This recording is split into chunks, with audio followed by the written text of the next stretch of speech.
Hi friends, जय जगन्नाथ। आज lunch पर खिचड़ी प्रस्तुति होची। देखु खिचड़ी केमती बनाऊँगी। यहाँ पड़ा रिफाइन तेल। रिफाइन तेल बेसी नहीं, 2-3 चामच पकेबे। रिफाइन तेल 2-3 चामच पकेबे। मु तो मिस्त्री नुहे, जमती टे जानी सेमती बनाऊँगी। गोटा जीरा टे लाल हो गला। लाल हो गले तापर आप अदा पेस्ट पकाती या आप छेचिकी पकाती। मु छेचा पकई, छेचा पकड़े कौन टे भल टेस्ट आसे, ये मुझे छेचा पकई था।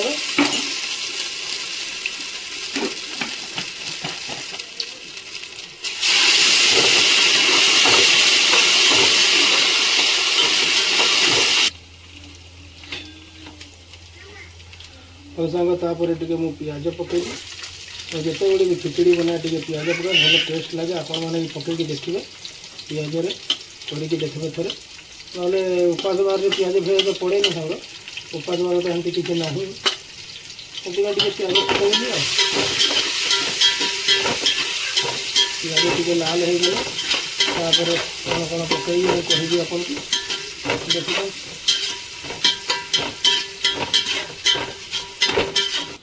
और सांग मैंने पियाज लाल हो गला, मसला पकईली। मसला देती मोर टिके किचन किंग, टिके काश्मीरी लाल, टिके धनिया गुंड, टिके जीरा गुंड को पानी देके बतरी देती 10-15 मिनट आगु यहाँ को पकाऊँगी। देखो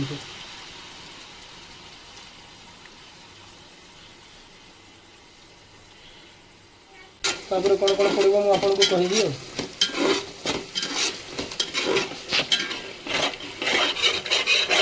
टे चीनी टा देल मैंने चीनी टी पकाऊँगी। कौन जिनस तरकारी फरकारी जो बनइबे टे चीनी पकेबे, देखिए तार टेस्ट अलग लगे। मुझे सब जिनस के तरकारी यदि घर बनाए कि कौन जिनस बनइबे टे चीनी पकाए तार टेस्ट टे भल लगे। चीनी टे पकेबे आप मसलाटा टे कषि हो गला तापर सांग मैंने मुझे टमाटर काटिक रखी थी। छोटिया टमाटर 2टा काटिक रखी थी पकाऊँगी। देखते टमाटर जमी आप पकेबे, टमाटर पकेला पर आप लुण टे पकेबे। टमाटर जो आप पकेबे लुण टे पकेबे सांग मैंने टमाटर लुण पकईदे कौन टमाटर जल्दी टे मेल्ट हम।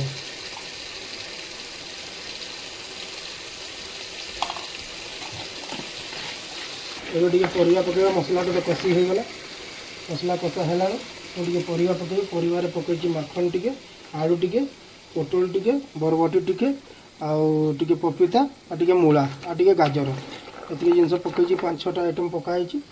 परिवार को पकईकि टे कषा हम।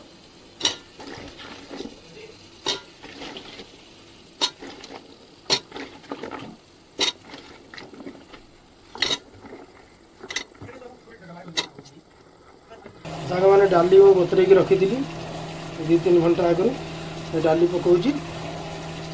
ये लाल चना बतरईक रखी थी, लाल चना टे पकाऊँगी। लाल चना बेसी ना 1-2 मुठा पकाऊँगी। तापर चावल टे बतरईक रखी थी सांग मैंने चावल टे पकईली मसलार कषिकी ये करने।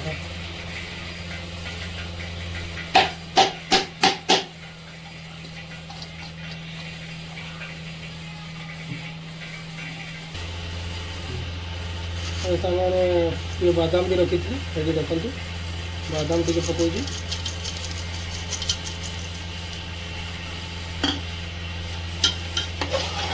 मसलाटा कषि हो गला आम पानी देवा। गरम पानी में फुटेकी देखो ये गरम पानी फुटेकी। कौन जिनस आप गरम पानी टे देवे तो भल ठंडा पानी देने कौन तार टेस्ट गोटे अलग टेस्ट आसे। गरम पानी सदाबे कौन तरकारी फरकारी जहाँ भी बनइबे आप गरम पानी टे आगुरी करके रखिथे। गरम पानी देने कौन थोड़ा जल्दी हो भी जीव आने भल ये भी हम आ देखु। मोर तो सब जिनस चावल डाली परिवा सब पकईकि मसला टे कषि कषा तो हो गला।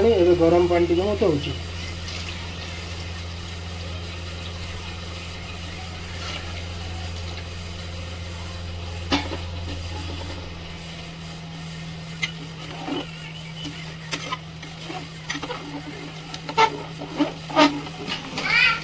सामने खिचड़ी तो आमर प्रस्तुत हो गला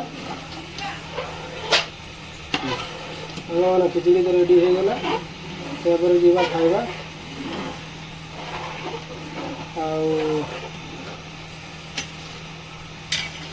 थैंक्स फॉर वाचिंग